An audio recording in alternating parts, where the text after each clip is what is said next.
Today, we are launching into a brand new series. We did sort of a one-off last week that we called It's Okay. And so today we're going to launch into a brand new series. This is going to carry us through August and September, so like 9 weeks. And so the conversation is going to be about a book of the Bible that is on no one's top five. Absolutely no one would say that this is their favorite book. And so, ironically, it is one of mine. And I love this book, but it can be a tough one to walk through and to wrap our minds around. So I thought, why not? School's going back in. It's just now's the time. Let's go for it. So we're going to be talking about the book of Ecclesiastes. And so if you're like, I don't even know where that is, if you know where, go to the middle of the Bible and Psalms, and then you can move beyond that to Proverbs, and then right on the heels of Proverbs, you're going to find Ecclesiastes. So it's just sitting between Proverbs and Song of Solomon. So it's about 12 chapters, I think the book is, and we'll go through most all of it in 9 weeks, and should be interesting. So here we go. Ecclesiastes chapter 1. We're going to read the first 11 verses and talk about it. This will be sort of an overview, and we'll set the table a little bit, kind of a preview of what's coming attractions. So this is how it goes. These are the words of the teacher, King David's son, who ruled in Jerusalem. Everything is meaningless, says the teacher, completely meaningless. What do people get for all their hard work under the sun? Generations come and generations go, but the earth never changes. The sun rises, the sun sets, then hurries around to rise again. The wind blows south, and then it turns north. Around and around it goes, blowing in circles. Rivers run into the sea, but the sea is never full. Then the water returns again to the rivers and flows out again to the sea. Everything is wearisome beyond description. No matter how much we see, we're never satisfied. No matter how much we hear, we're never content. History merely repeats itself. It has all been done before. Nothing under the sun is truly new. Sometimes people say, here's something new, but actually, it's old. Nothing is ever truly new. We don't remember what happened in the past, and in future generations, no one will remember what we're doing now. Such an uplifting, encouraging. If you go to a greeting card section of a store, Walmart or something like that, and they've got the religious greeting cards, and there's quotes from different chapters and books of the Bible. Never in the history of the world has there ever been a greeting card with any quotes from Ecclesiastes ever. And it is a sad book. It just is. The author of Ecclesiastes, right from Jump Street, we get this idea. It's the son of David, the king in Jerusalem, or ruler in Jerusalem. So it is believed to be Solomon. Now there is some speculation there a little bit, but I think for all intents and purposes, it does make sense that it is Solomon. He's claiming to be Solomon. And so Solomon was the son of David, and his mom was Bathsheba. We all know what happened there, right? So a little scandalous relationship that gave us Solomon. And Solomon refers to himself throughout this entire book as teacher, the teacher. Some translations say the preacher. The word being used here, the original word is kohelet. A better translation of that word would be collector, one who collects. So he is collecting everything and ideas and philosophies and items and things and stuff. But it is translated into the Greek, the word ecclesiastic. Ecclesiastic is a word that we get ecclesia, which means the church. That's who we are. That's what we're doing right now, is we are the ecclesia. So it makes sense that it would be preacher or affiliated with ministry in some way, shape, or form, but that's where we get the name of the book. If you ever wonder, that's a weird name for the book, Ecclesiastes. What does that have to do with anything? It kind of speaks to who's writing it and how he refers to himself as the preacher. And so that's where we get the idea. So this book sits between Proverbs and Song of Solomon, two other books that Solomon wrote, actually. And so Proverbs is a book of God's given wisdom. Song of Solomon is a book of just bow chicka wow wow, and and it's kind of a poetry book of love and relationship and passion and romance. And so Ecclesiastes is right between those two books, which is interesting, the contrast. Now, Ecclesiastes does present wisdom and beauty. It just it does it in a way less obvious way. You have to intentionally go looking for it. You have to mine this book for wisdom and beauty, and that's what I want to do together over the next several weeks, is really look at what God is communicating to us, because I think it might be one of the most pivotal books that you can go through as a believer. And so this book is known for two things, I would say. I was thinking about this week. I think Ecclesiastes is known for two things. Number one, the Birds song from 1965, for everything there's a season, turn, turn, turn. That is from chapter 3 of this book, and so it is a direct ripoff of Solomon. I don't think he got royalties or credit, but anyway, the Birds, actually it was a remake. They didn't write it. There's a remake of another song, but that song is based on chapter 3 of Ecclesiastes, and so I think this book is known for that. The second thing that this book is known for is how deeply depressing it is. It's famously depressing. I think the only really competition it has for being like the number one most depressing book of the Bible is Lamentations, and which the name tells you everything. To lament, it is a sad book. We'll do that next. And then Job is Job's tough to get through too. It's depressing. These books are depressing for different reasons, I would say. For the book of Job and the book of Lamentations, they really highlight and speak to great loss. Losing, in the case of Job, everything. So it is a conversation about losing and great loss. The book of Ecclesiastes is really, it doesn't speak, it's not sad because it's speaking to great loss. It's sad because the author has everything.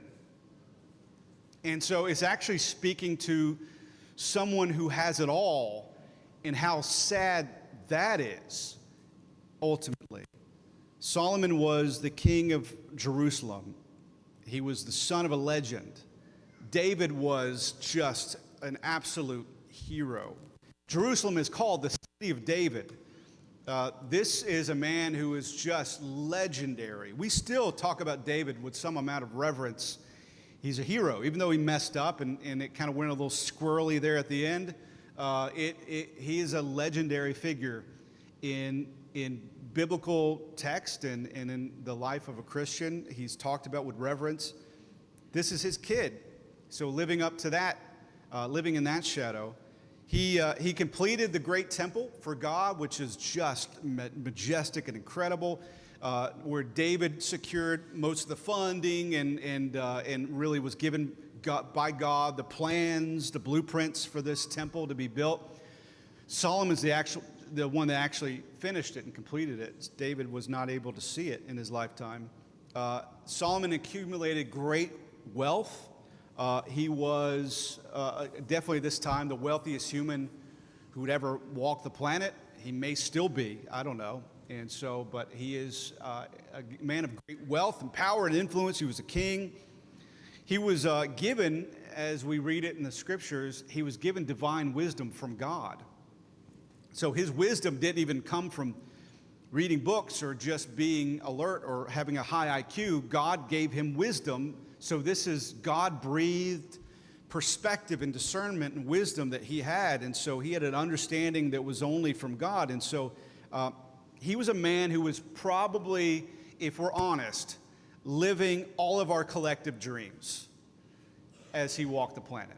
And so anything that you dreamed of accomplishing or being, or reputation-wise, or being famous or rich, or having things and possessions and all the things that we kind of secretly aspire to, he had it all. And this book is an exploration, an examination of how hollow and empty that all is. Having it all means nothing. He uses a word over 37 times in this book to describe the nature of the things that we look for in this world and that we ask of this world to fulfill us and to give our lives meaning and purpose. And the word he uses is Habel. And Habel is translated a few different ways. Here in the translation that I read, it's translated meaningless. So meaninglessness would be the word Habel. I think more famously associated with this book, the word is translated vanity. Vanity, vanity, all is vanity.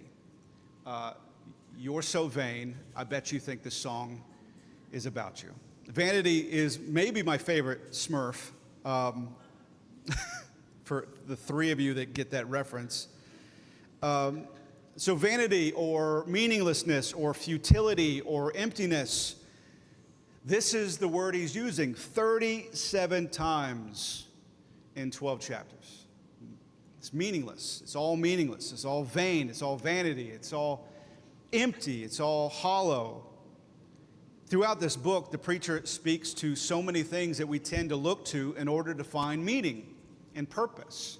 And we'll explore those things week to week, and we'll talk about them. But there's countless things that humanity begs to define them or to make their lives worth living. They're the fill-in-the-blank things that we think, if I could just blank, then I'd finally feel happy or feel joy or feel completeness or feel the way that I'm meant to feel. If I could just accomplish this or secure this, or if this would just change, or if this person would just be nice, or if this would just come into my life, or if I could just move where I wanted to move, then life would be worth living. That is the exploration of this book. It's the conversation that everything that we ask to define us, to give our lives meaning, to give our lives purpose and fulfillment, comes up empty, fails. He addresses one dimension of life here in the first couple verses. He says, everything is meaningless, completely meaningless. What do people get for all their hard work under the sun? Why work? Some of us are like, amen. What does it do for us to work hard, to be completely consumed by our efforts? So what? Who cares? Part of the reason that this book is notorious for being so sad, it's so depressing, is that the message is interpreted, the message of this book is interpreted very literally, and it's taken to mean exactly what's said without looking further into it.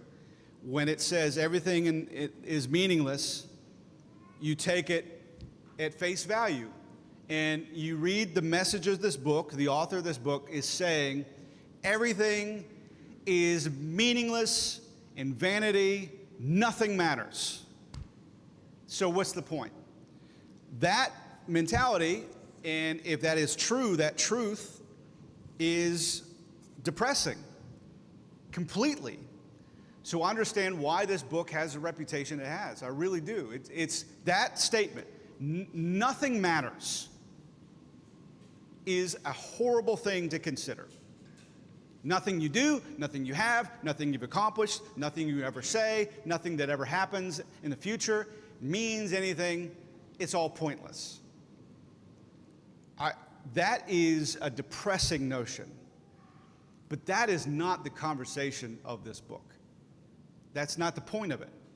That's not even what's being said. The beauty of this underrated book is found when we look a little closer at what's actually being said. There is two phrases that are dancing with each other, that are combined and conjoined, and that give us a better definition of what's being said.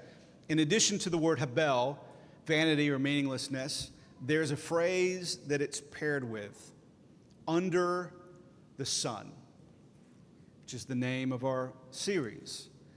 Under the sun is mentioned 29 times throughout this book.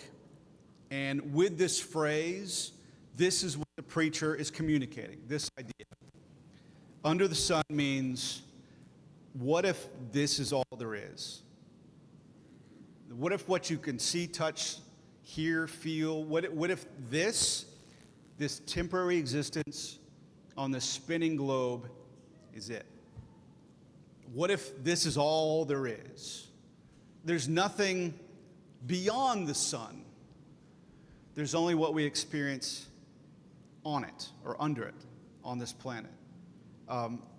There's nothing more. What if there's nothing else? And the way we live in this immediacy is the point.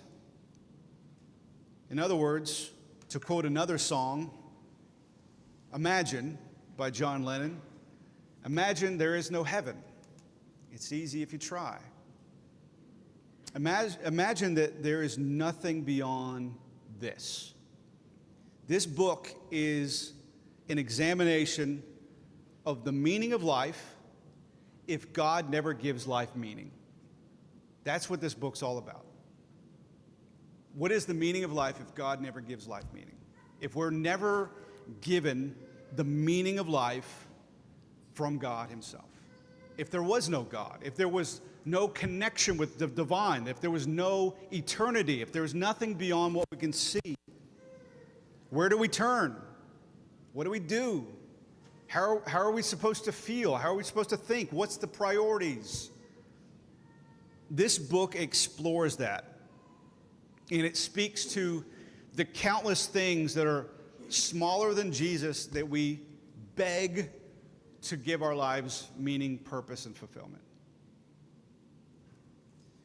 Every person craves meaning. It is baked in. It is in your DNA. Everybody wants their lives to count. No one wants to get to the end of this road and say, well, that was a waste of time. There's things that we do on a daily basis that we seriously sit down and say, is this worth doing? Because if it's worthless or pointless, or if it's just some random activity that has no point, we're not going to do it. We'll stop doing it. We'll start editing those things. If we don't see bigger picture value in the different dimensions of our life, then we'll stop doing it. It's not worth it. No one's going to work for free. I mean, we do some volunteer work here and there, but we ultimately have to be paid, and then even then, we'll start looking for something that we can do that will pay us more. Because we want it to be worth our time.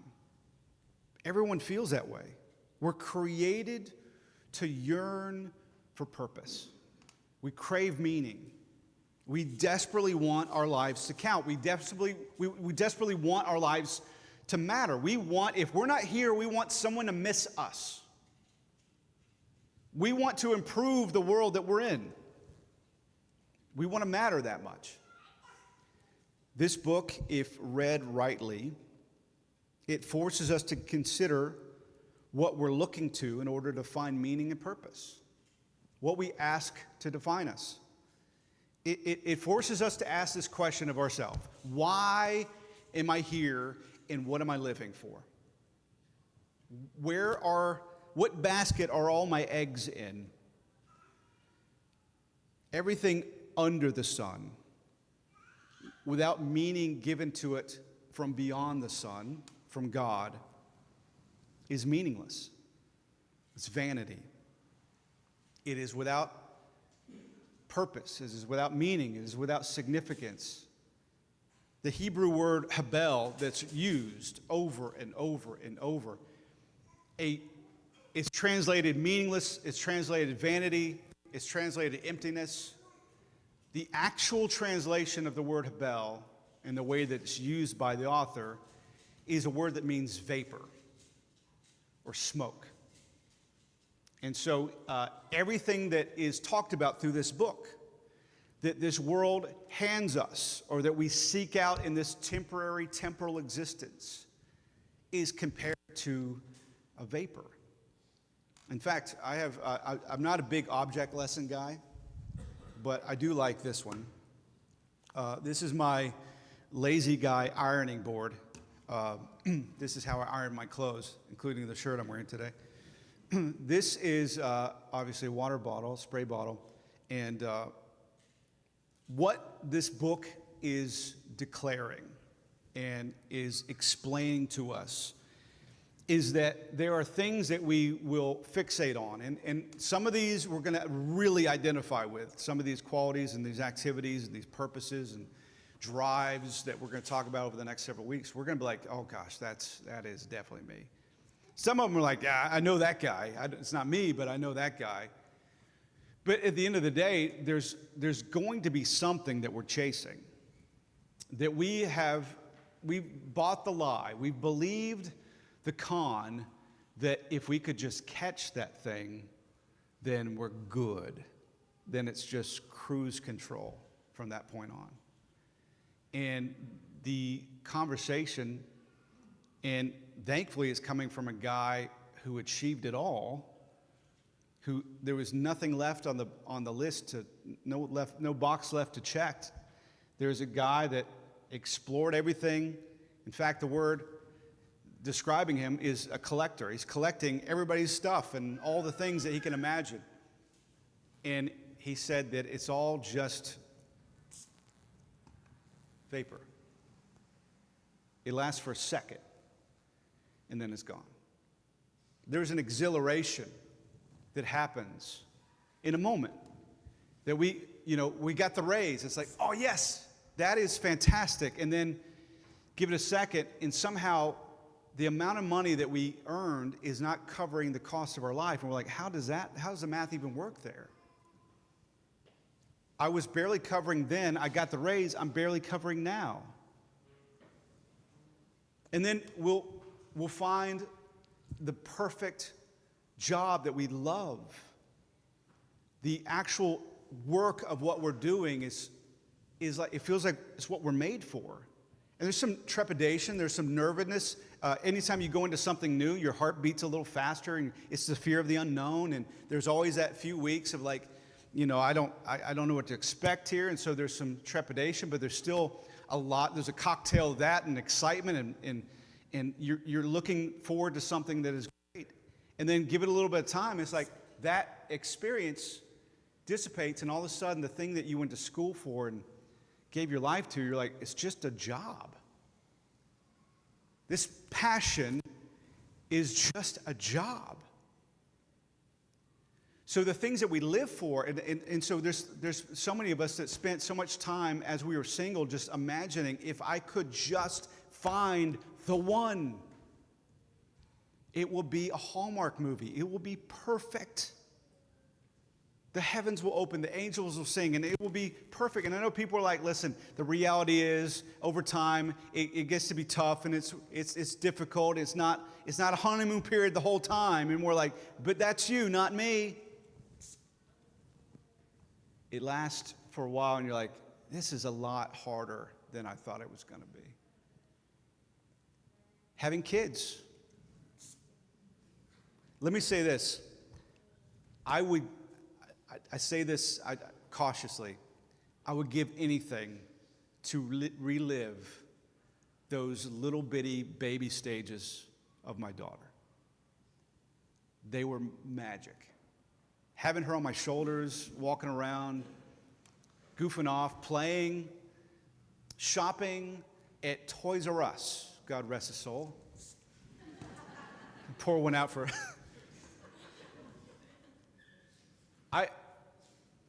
But these days are magic too.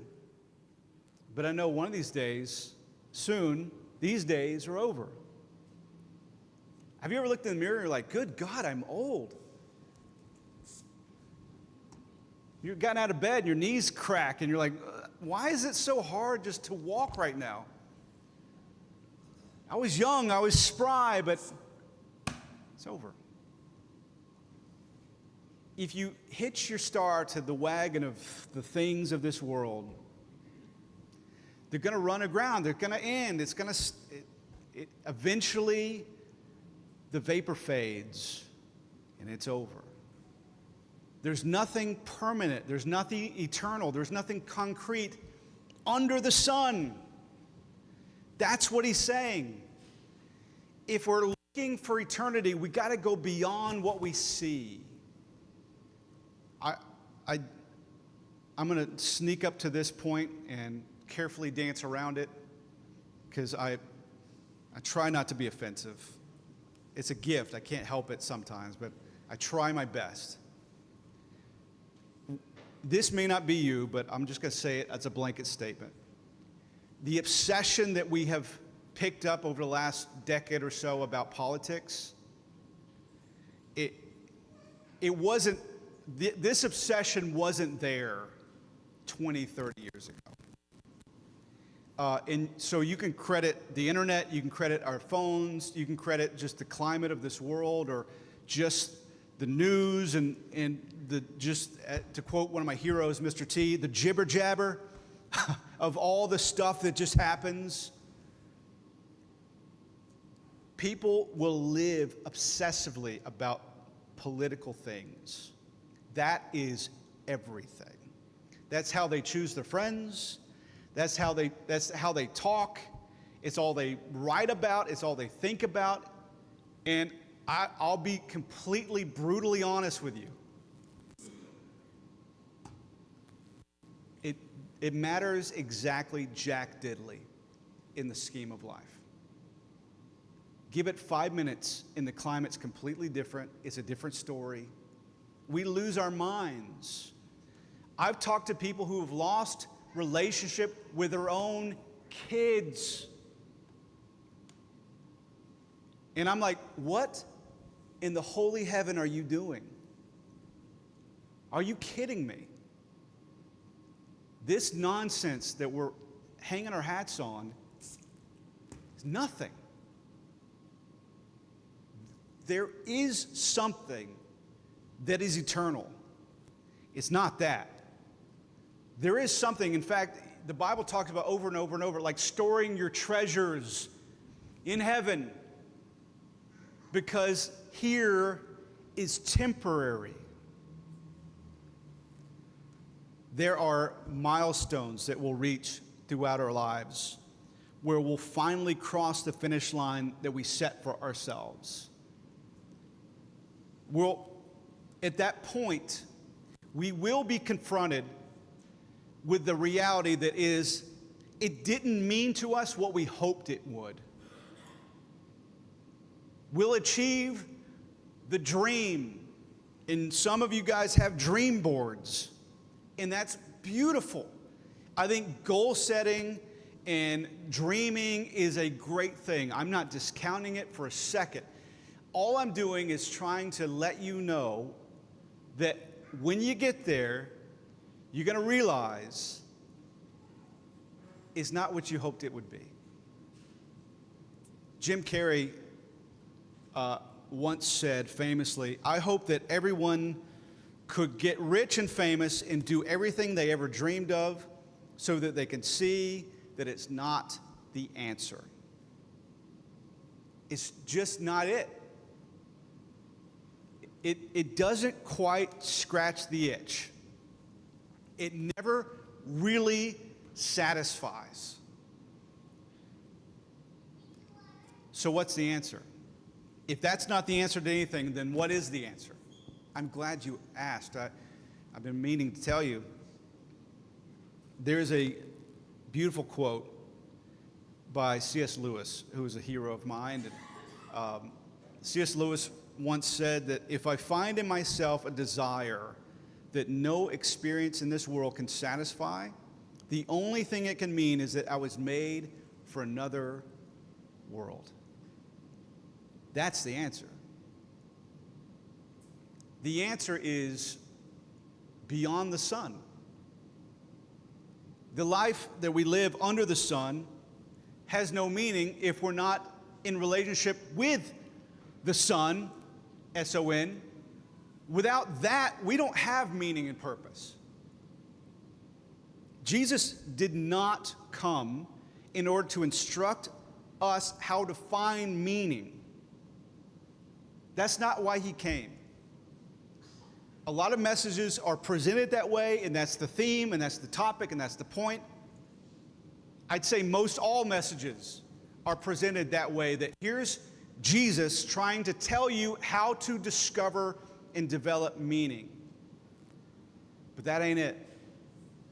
Jesus subjected himself to the curse of meaninglessness of this planet. He became us. He subjected himself to the meaninglessness of this planet, leaving meaning behind, so that he would set us free from meaninglessness. He didn't come to instruct us how to find meaning. He came to be our meaning. He himself is the meaning. There's no tweaking, there's no reprioritizing that's going to bring us to a place where, like, there it is. He is the meaning. Jesus plus nothing is everything. Everything minus Jesus is nothing. In our minds, there is a picture of what life should be. There's a picture of what this world should be. There's a picture of how people should act and treat each other. It's a picture of how people should be taken care of. There's an idealistic picture in our hearts and our minds. But there seems to be a missing piece to the puzzle. That is the most frustrating thing that I think a human being can experience. You buy a puzzle and it's missing a piece. You're like, what am I going to do? That's how life feels all the time. It always feels like we're missing a piece. There's a dissatisfaction. There's a holy dissatisfaction. There's a restless soul syndrome that we all suffer from that's just like a listlessness. It's like it's not right yet. And we go on the hunt to try to find the piece. And none of the pieces fit. No matter what it is, it doesn't fit. The reason that the gospel is such good news is because it's the announcement, the proclamation that the missing piece of the puzzle is here. It showed up. It's here. Colossians 2, chapter 2, verse 10 says that in him, in Jesus, you have been made complete. That word means lacking nothing. You got it all. You're missing nothing. Faith, the definition of faith to me is trusting his completeness, even though sometimes we might not see it or feel it. You trust it. I got Jesus, and that's all I need. That's everything. Through this series, you're going to find that Ecclesiastes is a book of questions. Honest, brutal, real, tough questions. But I'm going to spoil it for you. Jesus is the answer to all of them. There's not going to be one question that this book or life ever asks us that Jesus is not the answer. He is. In anything else, it may feel good for a moment, but it doesn't last. There's a beautiful statement that Jesus makes, and in fact, that statement means more to me in considering this book and the theme and the point of this book. This quote means more to me now than ever. He said it during the Sermon on the Mount. He said, seek first his kingdom. Seek first his righteousness, and everything else will be taken care of. In other words, look first beyond the sun, and then everything under the sun will be just fine. This conversation is not to belittle or trivialize any of the things that we care about. I don't need to, I don't want to, and I don't think that's God's heart at all. He put the desires in our heart. This book is not meant to challenge that we should not love anything or chase anything or want anything. That's not it. Seek first. It doesn't say seek only. It's to seek first. Because in seeking first his kingdom, his righteousness, Jesus, everything else has its meaning, has its significance, has its purpose. Everything else becomes more richly enjoyed because it's not just standing alone without meaning given to it. Yes, under the sun, everything's meaningless. But we're not just living life under the sun. We have a relationship with the one who created the sun. We have a relationship with the Son, who is the center of our life. And because of that, everything else becomes more rich, more valuable, more important. Relationships become less selfish. Interactions become less self-serving. Suddenly, people matter more. Suddenly, your job has greater meaning. Suddenly, everything you do, even if it's going to the grocery store, has this divine meaning. It's like, I get to go reflect Jesus everywhere I go. Nothing is mundane. Nothing is trivial. Everything is important because Jesus is everything. And he's omnipresent, and he's always with us in every situation. I said this over the summer. We don't come to church because this is the one place that we can experience God. We come to church to be reminded how to experience God everywhere else. In every situation, wherever two or more are gathered, he is right there.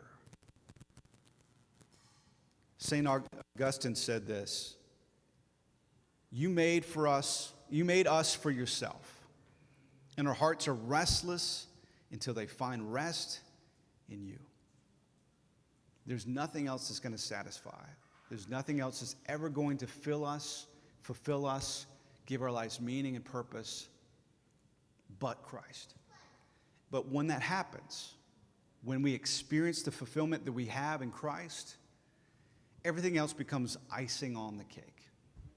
Everything else becomes the cherry on top.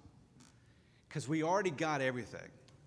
And now the fact that we have everything makes everything else more beautiful. I want to pray. If you would just bow your heads and close your eyes. I want to take